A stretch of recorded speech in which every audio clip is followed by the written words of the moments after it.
Now, to help us break down the implications of this critical turning point in US-Russia relations and the unfolding Trump-Putin relationship, the economic and military calculus behind the threats, and the growing anxieties about a new global confrontation, we're joined by Mark Toth, the national security and foreign policy expert, joining us from Washington, D.C. Thank you very much for joining us here, Mark Toth. So what do you make of this change of heart, perhaps, by Trump to a more confrontational stance towards Putin? Yeah, Mark, thank you for having me back on Qnews. I think part of it, we can look at it two different ways. One, from my perspective, I think Trump is simply punting this issue through the summer. If you look at that 50 days, it basically is the Tuesday when everyone is back from Labor Day holiday, which traditionally marks the start of fall here in the U.S. So he's kind of punting for the summer months. I think he's still hopeful that he can reach some kind of a deal with Putin. He's trying to give Putin time to come around to that. I think Trump is being naive in that regard. Putin is very clear that he's going to continue this war, that he wants all of Ukraine, and the actions on the battlefield demonstrate that. So I think some of this is just wishful thinking on Trump's part. I think he had to act. I think the impetus behind it at this point was the images were just too horrific coming out of Ukraine. And for instance, a publication that I write for, the New York Post, published on its front page a picture of a young Ukrainian toddler that had been killed in a Russian strike right after Putin had talked to Trump. So I think this is kind of where we're at. The politics of it dictated that he'd do something, but in my opinion, he just punted here. He just basically gave Putin a 50-day license to kill without a whole lot in return. Well, let's bring in Ramy who is joining us from Moscow, a visiting lecturer at the High School of Economics. Welcome to the program. How does Moscow officially view, and how has it responded to Trump's 50-day ultimatum? Actually, if we follow official Russian statement, they are quite, I would say, balanced, and there is no direct criticism to Trump. And Russia feels that Trump is leading a policy of providing enhancements for the party that would accept negotiations. For example, if Trump was serious in these sanctions, he would say that they would be implied after 1 week or 2 weeks. But now, when there are 50 days during this period, Russia can make some achievements on the ground and improve its situation on the ground and take more Ukrainian territories under control. And in this case, it would be a quite good offer for Russia. On the other hand, at this time, Trump can also make some pressure on Ukraine, and Trump's policy was to exert pressure once on Russia, once on Ukraine, as he, as a businessman more than a politician, have been seeing that this is the way to sign a deal. And does Russia view Trump's threats as credible at all, Mr. Kalyouby? Well, Russia thinks that Trump is sincere in his will to end the war and to enter the history from the broad gate as a person who ends the wars which were started by the Democratic administration. But on the other hand, Russia is convinced that the American deep state is not engaged. It's interested in continuation of war to exert pressure on Russia and making Ukraine and Europe pay the bills.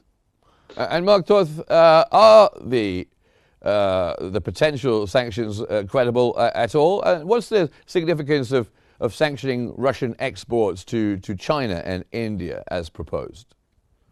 Yeah, I think if you look at that's to Mark Toth. Carry on, Mark. Yeah, I think if you look at it just from a tariff standpoint, not much. But if you look at the secondary sanctions, which is the bigger part of the threat, then it could be somewhat considerable. I don't think it's going to modify China's behavior whatsoever. China has done a good job from their standpoint of inoculating themselves from any kind of trade war with the U.S. So that's not going to disrupt their willingness to supply or purchase, if you will, Russian oil and energy from them. I think it could be more effective in terms of what it would do to the other BRIC countries, especially India and the like, if it comes about. They do have teeth. Secondary sanctions reach much further than this do, bilateral sanctions, if you will. So from that standpoint, I think Russia's got to take that seriously. It would be a diminution of their revenue streams coming in, but China could backstop that. So the threat is there, but it's just, from my perspective, from a Western perspective, it's coming too late. This is something that should have been implemented immediately. The U.S. Senate was willing to do that. It basically agreed to this. It gave President Trump this tool, but he's decided not to use it until September 2nd, that 50th day, if you will, from when he issued the ultimatum. And that's just too many days too far gone because there's just too much still happening on the ground in Ukraine, where, as your guest in Moscow pointed out, Russia continues to make gains. Slow gains, small gains, but gains nonetheless. And Ramy Kalyouby, coming back to you, how much are the resources playing a part in this conflict now? Lithium in the Donbass, is this part of, or becoming part of Russia's strategy now? I don't think so. Yes, I agree with you that there are significant reserves of lithium and other rare metals in the eastern Ukraine. But in order to investment them and develop fields, you need political and economic stability.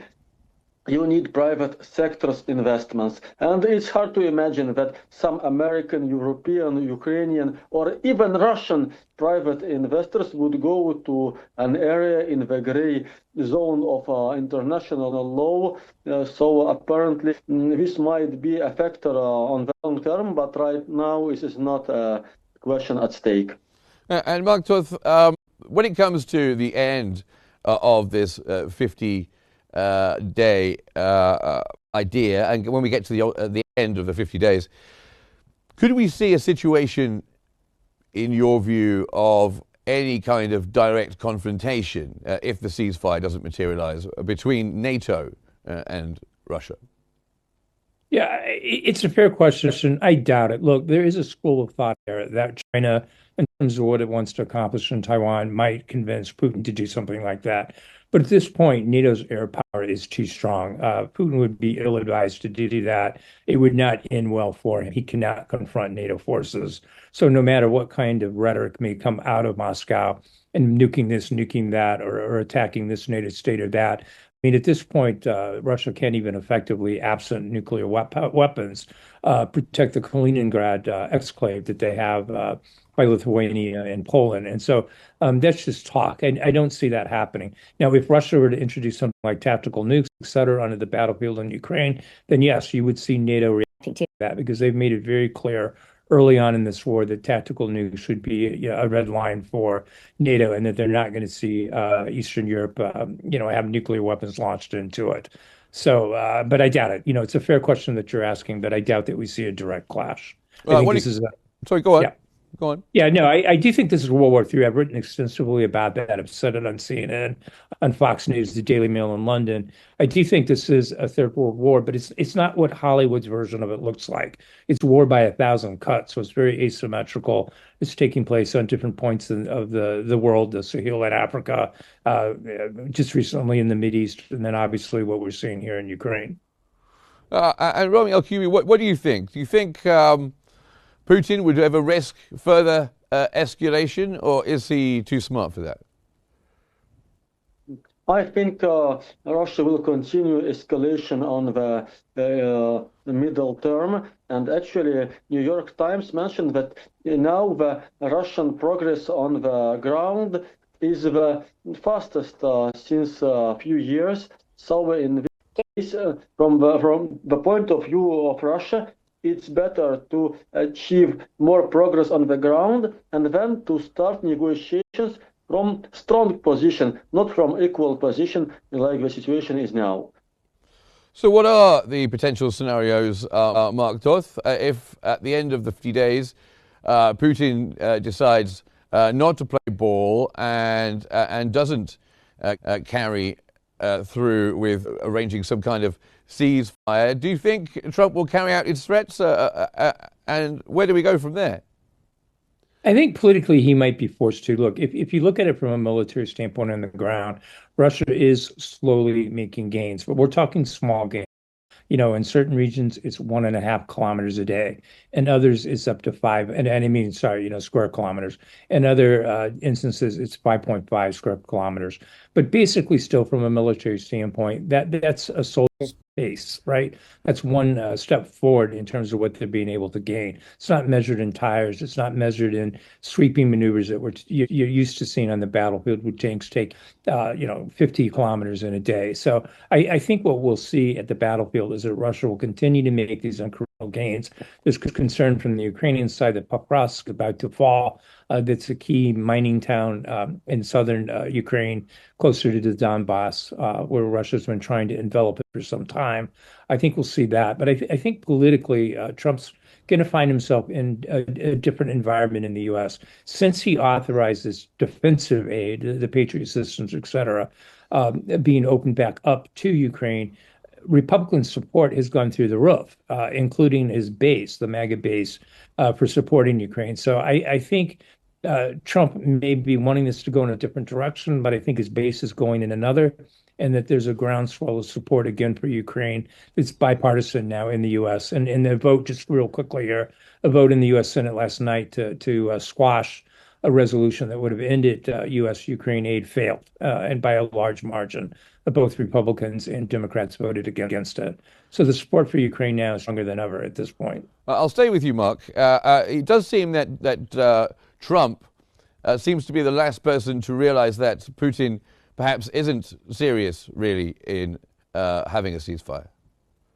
They're not. I've written this in the Kiev Post with my partner, Colonel John Sweet, and my writing colleague, that it's not. That, what's it going to take for the West to understand that Putin's instinct here is one way or the other. He wants all of Ukraine. He wants to control it. He sees it as part of Russia, and he's not going to give up on that. Even if he reaches a ceasefire, it's only going to be temporary. He's proven time and time again since he's taken office that he's willing to resume these wars. He did it in Chechnya. He's done it in Georgia. He's done it in Ukraine, and he'll do it again if given the chance. So, at this point, there's no other way to put it. I think he's naive. I think he's wanting to pivot too much to China and not recognizing that Putin is not going to go away, no matter how much he might wish it. Ramy, Kalyouby, is Putin after all of Ukraine? He's not going to stop until he gets the entire country, and he's just going to string the U.S. president along? Actually, Russia is facing a difficult dilemma. On one hand, Russia wishes to help Trump, who resumed the dialogue with Russia after 3 years of interruption. Russia wishes to be grateful to him and to help him to achieve some geopolitical goals in front of his internal audience in the United States. But on the other hand, Russia understands that in case if Russia accepts the ceasefire and the truce at the moment right now, it will be difficult to resume progress from a logistical point of view in case of the truce fails. And that's why Russia tries to win time. Russia does not refuse Trump's offers directly, but at the same time, she does not make any serious steps to ceasefire achievement. Do they take Trump seriously in Moscow? Well, for sure, they take Trump seriously, but they think at the same time that he is not strong enough to stay the American deep state, which wishes for the war to continue. And that's why Russia is quite balanced in estimation of Trump's policies. Russia considers that Trump, as a businessman, at the end of the day, will choose his internal interests in the United States rather than the interests of external policies and relations with such countries as Russia. And Mark Toth, what on earth was going on with the delivery of these Patriot missiles? That they were stopped at one moment and he wasn't going to send them. Then he was going to send them after he got a little bit upset after a conversation with President Putin. Was he just waiting for Germany to pay for them as part of a NATO budget?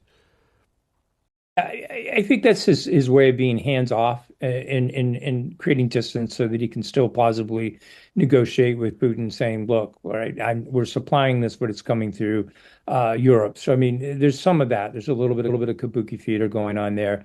You think the initial pause, though, that you referred to had more to do with debates deep inside the administration, basically espoused by a guy by the name of Elbridge Colby, who's the Undersecretary for Policy in the Defense Department, who's closely aligned with Vice President J.D. Vance. Very isolationist in their views. They don't see much value in continuing aiding Ukraine in this part of the war. They want to pivot to the Indo-Pacific and believe that that's where the U.S. strategic interests lie. Now, others, clearly in the Pentagon, much amongst the military and control themselves, strongly disagree with that. They agree their opinion is that you've got to look at both entities as partners and that you're not going to peel them off. So that pause, I think, had more to do with an internal debate that seemingly, based on my own sourcing, did catch Trump off guard. He didn't realize that was coming. And then resumed it because he was embarrassed to find out that it had been paused. But that's more of a policy debate deep inside than I think it was. But now that the flow has started, I mean, it's significant. 17 batteries out of 160 or so that exist worldwide is a large amount, as well as the interceptors. So it does provide Ukraine with some better coverage, but it's not enough, right? It's one thing to do defensive weapons, but if you can't stop that archer from firing that weapon, meaning you need deep strike weapons, things like Javelins that are fired from F-16s and the like, then you're going to need more interceptors, more Patriots, and that's just going to continue unabated. So it's a start, but it's not enough to markedly change the trajectory of the war at this point.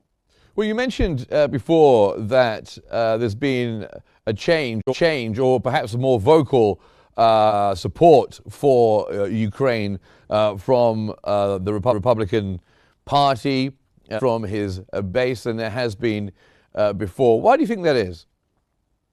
Yeah, I think it's important, and I realize from afar this can be difficult to understand.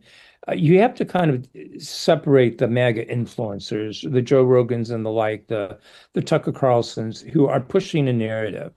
They have one view of what MAGA should be doing, but then the actual MAGA base themselves are the ones that are moving beyond where they want them to be. That the Carlsons, et cetera, those guys want us out of Ukraine. But the base now is starting to understand that Putin is taking advantage of Trump. They're offended by that. They're starting to see that Putin is, every time he talks to Trump, he immediately goes and attacks Ukrainian civilians, intentional targeting of population centers and the like, hospitals, maternity wards, whatever.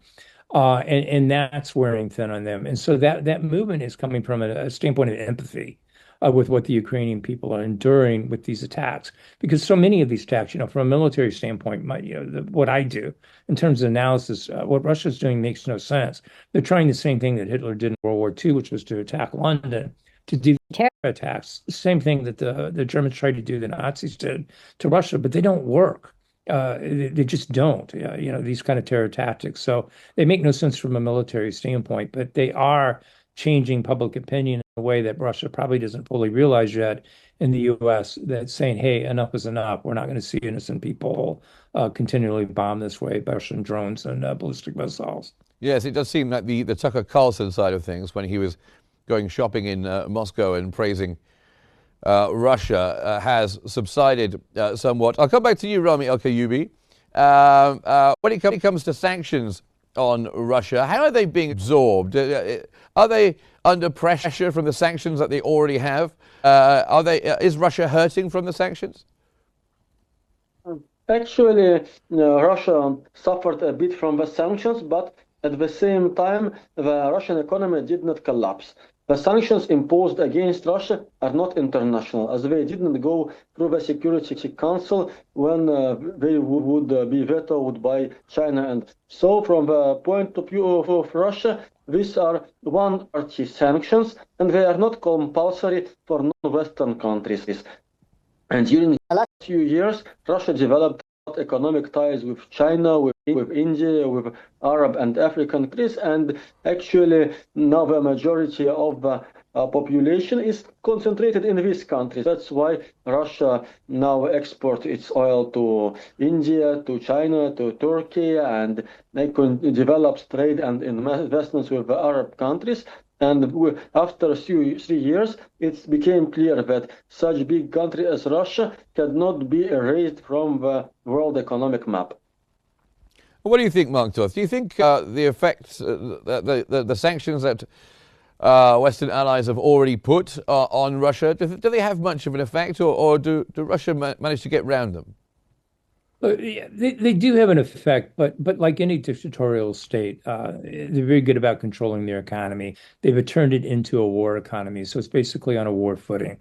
That allows a lot of control. I think the longer term implications for the Russian economy is actually in a post-war environment because you've had this bubble. A lot of investment is trapped inside of Russia, so that's causing a lot of inflation, companies to be overvalued, et cetera. And once this war goes away and the targeted focus spending on munitions, et cetera, armaments goes away, that's going to be something that's going to be very difficult for Putin to overcome. So he's kind of in this situation where, having gone to war, created a total war economy, he's created a bubble and he's somewhat safe with that. So I don't see sanctions themselves hurting that. It would be these secondary sanctions that start to choke off some of this shadow fleet, if you will, of the gas and oil supplies that are going elsewhere. Like I said or mentioned earlier, I don't think China's going to stop purchasing that, but I think it could affect just because of how far-reaching U.S. sanctions can go. And I mean those secondary sanctions in terms of getting to India and other countries, then that could put an additional crunch on him that may force them to the table sooner as opposed to later, but time will tell. But for now, I think they can absorb it, to quickly answer your question.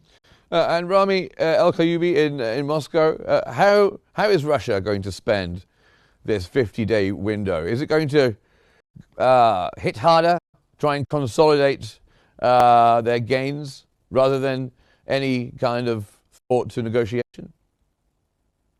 I think Russia will intensify attacks in Ukraine and will try to take more Ukrainian villages and territories under control to be in a strong position after 50 days. Actually, at the same time, we should acknowledge that Russia is unable to take control over any new Ukrainian big city, even in Donetsk region, leave alone Zaporozhye and Kherson. And actually, Lugansk area is the only new territory, as Russia calls it, that is under total control of Moscow. So that's why you can expect that Russia will take more territories under control within 50 days, but the situation will not change dramatically. And Mark Toth, I know this is the $64,000 question, but why is it that Trump has been so supine towards Russia and refusing to put on extra sanctions so far? And why has he treated Putin in the way that he has, do you think? Yeah, it's probably the $64 million question, to be honest, sir. Yeah, part of it is, I think this goes back to core values in their administration, where they do believe that China is the big pacing threat. And from a military standpoint, China is the U.S.'s pacing threat. Economically, it is, obviously, because it's a comparably sized country, and in terms of economic output. Militarily, China's investing heavily, and they're competing in every area, be it space, be it becoming a near polar power. Everything that we see is alarming in terms of competing with U.S. military power. So it's understandable that they want to pivot to that. I think they view Russia more as a minor player in this regard, nukes notwithstanding, and that this was something that could be more transactional, that they could sideline Putin, give him, essentially a win in Ukraine, if you will, and that he'd be mollified. But others in the U.S. don't agree with that. And as your guest pointed out, look, Putin is not a dumb guy. He may be an immoral guy. He may be an evil person, in my opinion. But he recognizes that the next democratic government that might be in control in the U.S. might resume this again. So why would he peel himself off from Xi Jinping in China and suddenly ally with Donald Trump? I don't think Putin's going to play that short of a game. I think his only long-term chance of survival is to continue his economic and military relationship with Beijing, and he'll continue to do that. So I honestly think it's more philosophical that's brought Trump to this, transactional, and that he's a businessman and just wants to get a business deal done. But I'm not sure it goes deeper than that, even though a lot of people try to make it that way. I don't think there's any collusion of that going on here. Okay, and just briefly, Ramy Kalyouby, Europe's stepping up with its defences. Does the Kremlin foresee a shifting security balance in Europe, and is it a little bit worried about that? We have less than a minute, unfortunately. I don't think that Kremlin is worried, because Kremlin understands that Western countries follow the political pattern of liberal democracy, which leads to change of the governments via elections. And as well as the situation in the United States changed after the shift between Biden and Trump, Russia understands that the situation may change also in key European countries. Okay, well, thank you very much. Thank you, both of you. It's been a fascinating discussion. Thank you, Ramy Kalyouby, a visiting lecturer at High School of Economics in Moscow, and Mark Toth, national security and foreign policy expert, joining us from DC. Thank you very much, both of you, for being on the program.